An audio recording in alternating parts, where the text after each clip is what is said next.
All right, we're back at Can Packaging again. We're running seeds from a bucket conveyor, starting down here.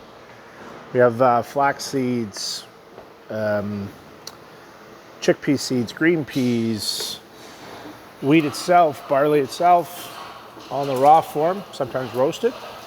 Come up here to our seed scale. So it's a 14 head scale. Individual channels to control the amount of small items that would flow out. And we have our stop leak buckets here. A little bit different design rather than the pinch at the bottom. This prevents anything from raining through small particles like the flax seeds.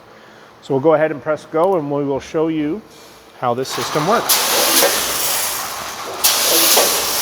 Main hopper, of course, when we have enough product, we run it through the bucket conveyor. It's automatically tied in, so it'll start and stop on demand.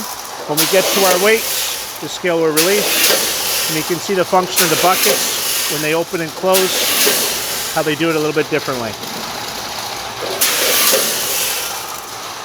It's a flat bottom on the bottom of the bucket. So I'll head downstairs, we'll show you the bagger that's running underneath.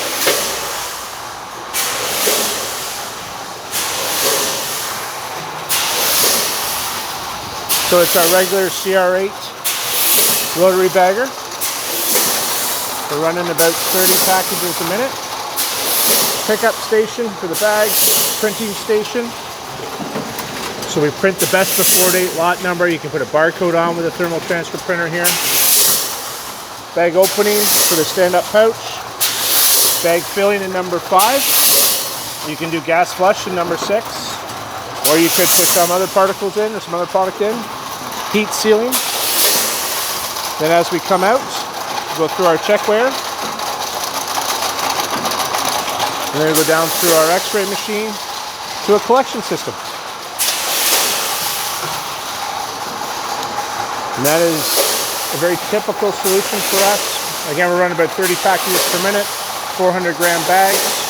Customer also has 200 gram bags, and they're fully printed for their design, and we're putting the best before date on it. But that is a very typical solution from Can.